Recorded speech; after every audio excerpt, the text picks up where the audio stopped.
What would you do if your neighbor knocked on your door one evening and casually claimed that your home, the place you just bought, the place you'd worked your whole life to afford, was never really yours to begin with? Malcolm Graves wasn't the kind of man who entertained nonsense. His life had been built on logic, precision, and a relentless dedication to facts. As a forensic specialist, he had spent years dissecting evidence, separating truth from emotional exaggeration, and he had no patience for the way people twisted reality to suit their own narratives. That mindset had served him well, both in his career and his personal life. So when he signed the final paperwork on his dream home, a secluded, two-story lakefront property nestled at the edge of a quiet town, he wasn't thinking about anything beyond peace, solitude, and finally having a place where no one could intrude. For the first few weeks, it was exactly as he imagined. Mornings were spent drinking coffee on the deck, the mist rolling over the water like a ghostly veil as the sun crept over the horizon. He worked remotely, analyzing reports from the comfort of his new office, the only sound being the occasional creak of the dock as the lake lapped against its wooden beams. At night, he slept with the windows open, listening to the distant hoot of an owl, the wind rustling through the trees. No city noise. No constant interruptions. Just silence. Just freedom. Then Karen arrived. She came uninvited, just as the sky was shifting into dusk, strolling up his driveway like she owned it. A woman in her 50s, her clothes meticulously casual, pressed khakis and a floral blouse that was curated to exude friendliness. But there was something in her eyes that betrayed that image, something too watchful, too assessing. She already knew who he was. Or at least, she had made it a point to find out. "Good evening," she said with a smile that didn't quite reach her eyes. "I'm Karen Milton. I live just up the road."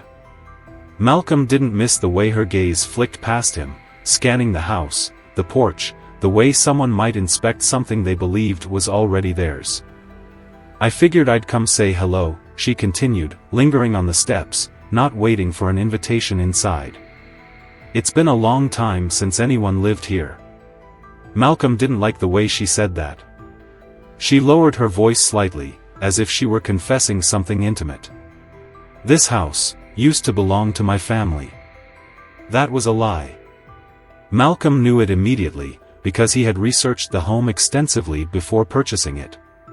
There were no outstanding claims. No disputes.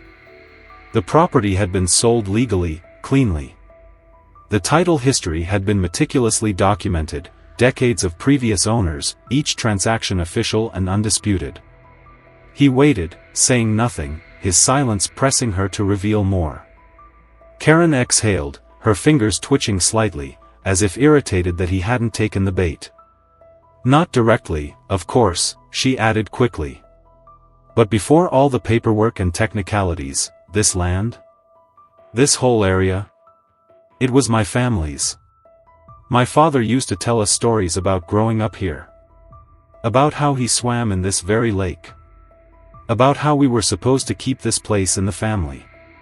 She tilted her head then, watching him, waiting for a reaction. When he didn't give her one, her smile tightened. "I'm sure you can understand why this place is important to me," she said, voice light, almost casual. "It's more than just a piece of land. It's history. It's legacy." Malcolm had spent his entire career peeling back the layers of human deception, and he could already tell what this was. A test. A game. Karen wasn't here to introduce herself. She was here to see if he was weak enough to be manipulated. "I understand," he said simply.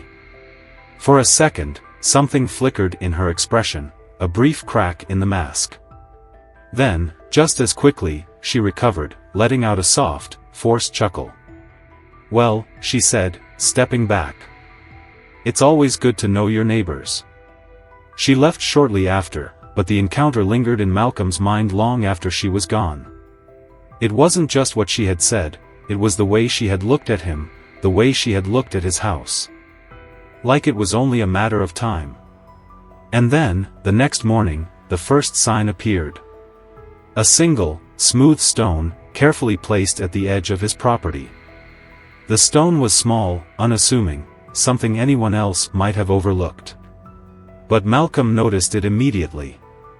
It hadn't been there the night before, and it certainly hadn't been placed there by chance. It was deliberate, intentional. A quiet message. At first, he dismissed it. Maybe some kids had wandered onto his property, maybe it had rolled from the dirt path. But the next morning, there were more. A neat row of them, forming an unmistakable boundary line along the edge of his land.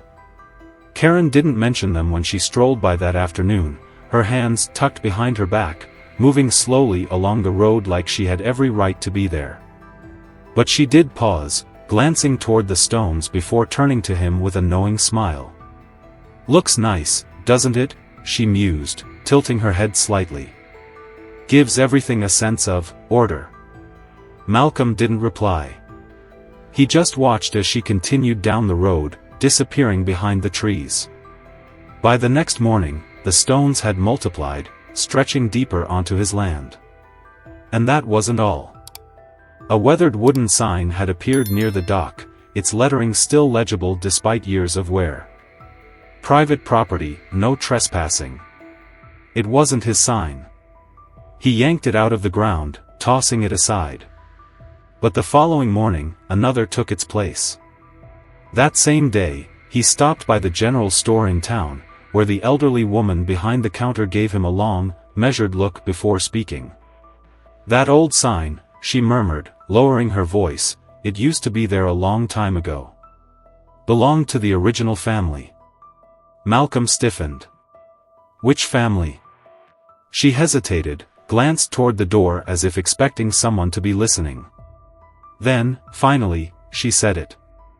"The Miltons." By that evening, Malcolm knew for certain that Karen's harassment wasn't just passive aggression, it was something more calculated, more insidious.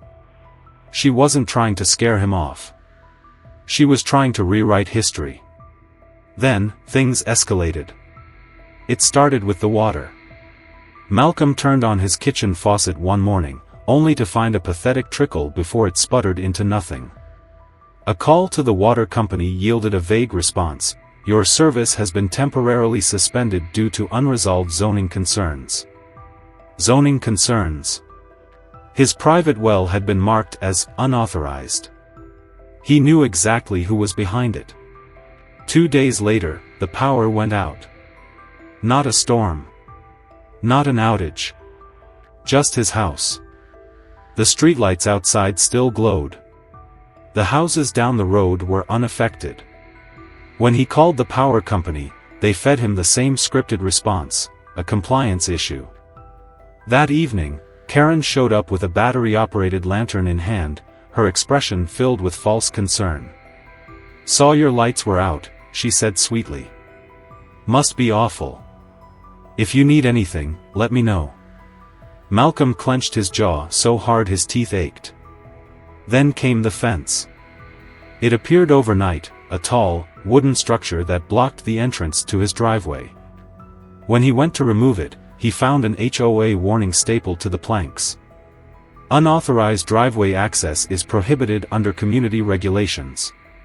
Violations may result in fines or property reassessment. Malcolm stared at it, rage boiling in his veins. He had never agreed to any HOA. His property was not under their jurisdiction. That night, he ripped the fence down. By morning, a new one stood in its place. Karen, of course, was waiting, standing at the edge of the road, coffee cup in hand, watching him with that same unreadable expression. When their eyes met, she lifted her cup in a mock toast. The message was clear: he wasn't going to win this. Then, the worst of it. It was late one night when he woke to the sound of shattered glass. He jolted upright, heart pounding, scanning the darkened room. The sound had come from downstairs. Moving swiftly, he grabbed the gun from his nightstand, creeping toward the staircase. The house was silent. Still. The only sound was the faint rustling of leaves outside. Then, he saw it. A brick, lying in the middle of his living room. Shards of glass glistened on the hardwood floor where it had smashed through the window. By the time the sheriff arrived, Karen was already there, standing outside with a small crowd of concerned neighbors, shaking her head with a perfectly rehearsed look of disappointment. The officer, an older man with a worn badge and tired eyes, listened as Malcolm explained what had happened. Then, to his shock, the officer frowned and said, "Sir, we actually received a report about you earlier tonight." "What?" Malcolm's grip tightened around his arms. "A call came in a few hours ago." "Vandalism." The sheriff sighed. "Someone defaced the Warren Milton statue in Town Square. Spray paint. Graffiti." Malcolm's pulse thudded in his ears. "You think I did that?" The sheriff hesitated. Then, slowly, his gaze flicked to Karen. She looked devastated. She faltered, voice trembling. "I know Malcolm's been struggling to fit in here. And I know he has strong feelings about the property. But to do something so cruel," she exhaled, placing a dramatic hand against her chest. "It's like he's trying to erase my family." Malcolm felt his stomach drop. He could see it in the sheriff's face. The seeds had already been planted. Karen had been building this moment. Turning him into the hostile outsider. The aggressive threat. He was the one who had been attacked. But somehow, she had made herself the victim. That night, he sat alone in the dark, gripping his gun, listening to the sound of the wind outside. For the first time since moving here, he felt something settle into his bones, something cold and unmistakable. This wasn't just about the land anymore. Karen was going to ruin him. And if he didn't stop her soon, she was going to make sure he didn't leave at all. The wind howled against the windows that night, rattling the glass like unseen fingers testing for weakness. Malcolm lay awake, gripping the handle of his gun, staring at the ceiling, listening. The town had turned against him, his utilities had been cut, and his reputation had been dragged through the dirt. That alone should have been enough to break a person. But it wasn't just the harassment anymore. Something else was happening. The row of stones had changed again. They no longer marked a simple boundary, they had been arranged into a spiral. A twisting, deliberate pattern in the center of his yard. It hadn't been there the night before. The next morning, just after dawn, Malcolm stepped outside, the damp air clinging to his skin as he made his way toward the center of the spiral. There, buried beneath a thin layer of loose dirt, he found it. A wooden box. Small, polished smooth, with no lock. His fingers hesitated on the lid before flipping it open. Inside, nestled in dried, crumbling leaves, was a photograph.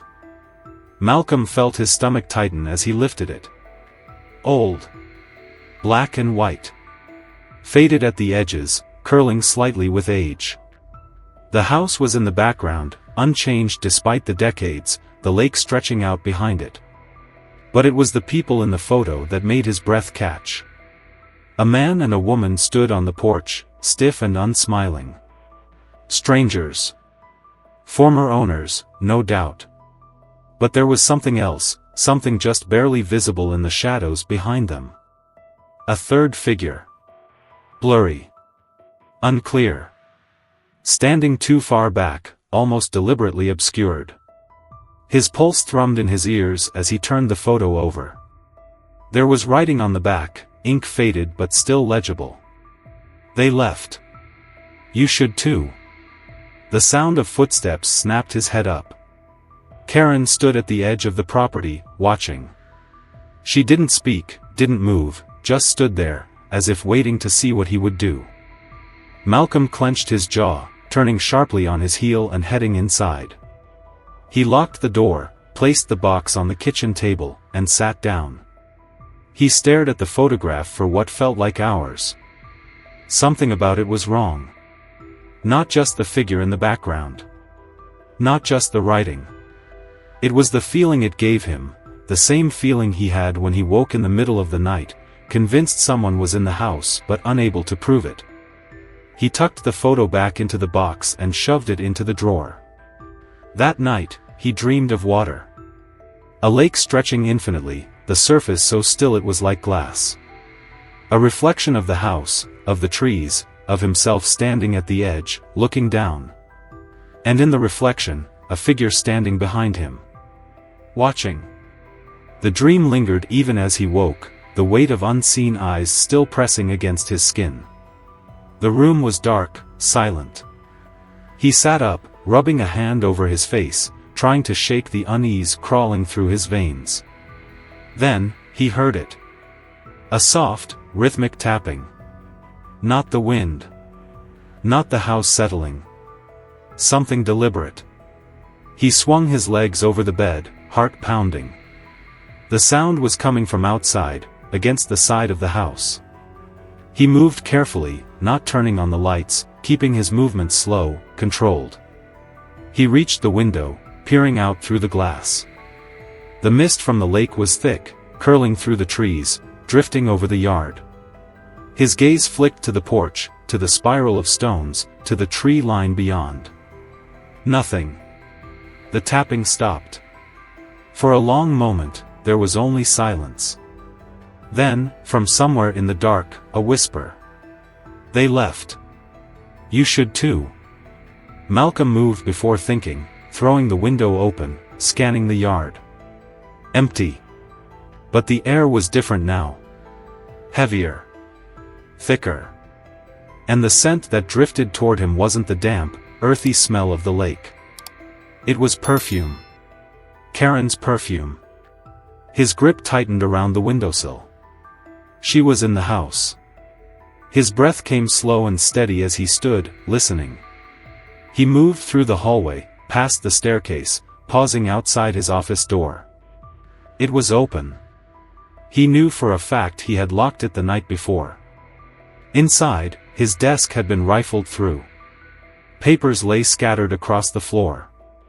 But one thing stood out, the wooden box. It was open again. And the photograph was gone. A cold weight settled in his chest. He turned, scanning the room. Then he saw them. Muddy footprints leading back into the hallway. Malcolm didn't call the police. He already knew how that would go. No forced entry. No signs of theft. Just paranoia. Just a town already convinced he was losing it. But this wasn't just Karen anymore. This house wasn't just a battleground. Something was watching. Something was waiting. And Malcolm had the sinking realization that whatever had happened to the last owners, was already starting again. Malcolm spent the next morning in town, pushing past the sideways glances and hushed whispers that followed him wherever he went. He had bigger problems than the locals' gossip. Something was happening, something deliberate, and Karen was at the center of it.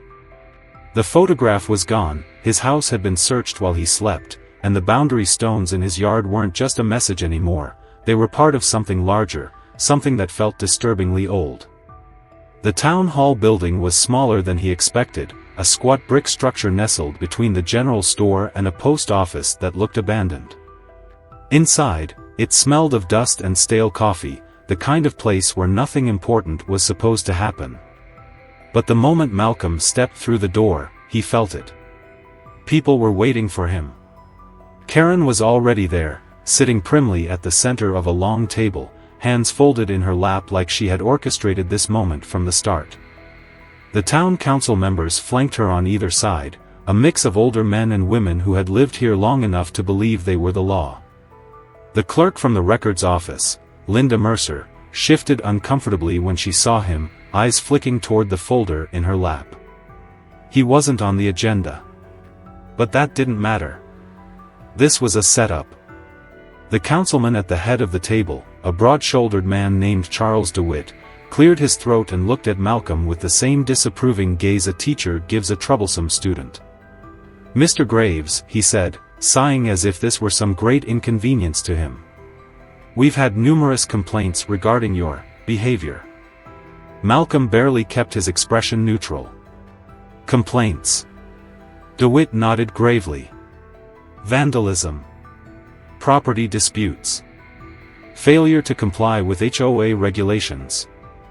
I don't belong to the HOA, Malcolm cut in. Karen's smile was slight, polite. Oh, but you do.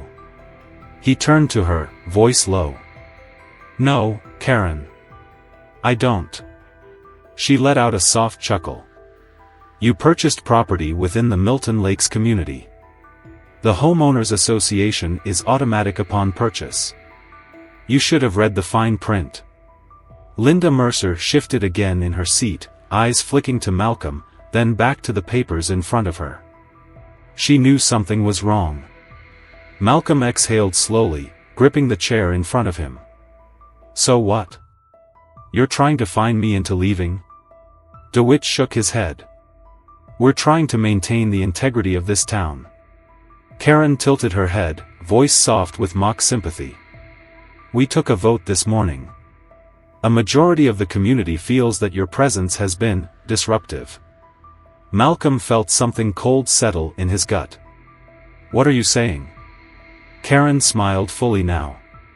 We're saying you need to leave. The words landed like a fist to the ribs. The councilman slid a document across the table. A petition. Signed names, over 100 of them. His neighbors, store owners, people he had barely spoken to. A legal request for removal. He stared at it, his blood turning to ice. You can't force me to sell. DeWitt sighed. If enough complaints are filed, the town can legally deem your residence as a community nuisance. Your property will be reassessed, your permits revoked, and your land repurposed if necessary. Malcolm felt his fists tighten. You mean stolen? Karen didn't deny it. The air in the room was thick, suffocating. He looked around, realizing no one here was going to help him. Linda's voice broke the silence. You have 30 days to vacate. Karen's smile widened. Malcolm took the paper in his hands, stared at it, and then ripped it in half. A few people gasped. DeWitt stiffened. But Karen? She just laughed. Malcolm turned and walked out, leaving the town hall behind him. By the time he got home, the "For Sale" sign was already planted in his front yard. It hadn't been there that morning. And Malcolm knew, with absolute certainty, he had just run out of time. Malcolm didn't sleep that night. He sat at his kitchen table, staring at the "For Sale" sign now planted in his yard, his mind racing through every possible way out. He had no allies, no legal recourse. The town had turned against him, and Karen had orchestrated it all, piece by piece, like she'd done it before. And that was the part that stuck with him the most. She had done this before. He could feel it in the way she spoke, the way she anticipated his reactions, the way the town followed her lead without question. This wasn't just about control. This wasn't even about the land. It was about something else. Something older than Karen. Malcolm drove straight to the town archives, breaking in through a side door when no one answered his knocking. The records were old, brittle, the ink faded, but he found what he was looking for buried in the back of a filing cabinet, the history of his house. The pattern was undeniable. Every owner before him had disappeared. Not a single one had successfully sold the property. They had all vanished, their names quietly erased, their existence nothing more than old tax records and fading deeds. The land had changed hands, but never willingly. And the oldest record of them all? A purchase agreement signed by Warren Milton. The Miltons had never sold this land. Not officially. Not willingly. And now, Karen was making sure Malcolm couldn't either. He knew what he had to do. By the time he returned home, the mist had thickened, swallowing the lake in an eerie silence. The spiral of stones had shifted again, extending toward his porch like grasping fingers. Karen was waiting for him. She stood near the edge of the property, smiling, her hands clasped neatly in front of her like she had been expecting him. "You understand now, don't you?" she said softly. Malcolm didn't answer. He walked past her, gripping the canister of gasoline in his hand, heart hammering in his chest. She didn't stop him. She just watched. The house burned fast. The flames licked at the walls, devouring the past, turning history into ash. And as the fire spread, the mist began to recede, pulling back like something retreating, like something dying. For the first time since he moved in, the land felt empty. Karen was gone. The spiral of stones had collapsed into nothing. The house had never belonged to him. But now, it belonged to no one. And maybe, finally, that was enough. But tell me, have you ever felt powerless against an HOA, or a Karen, before? Share your experiences below. Let's see who had it worse.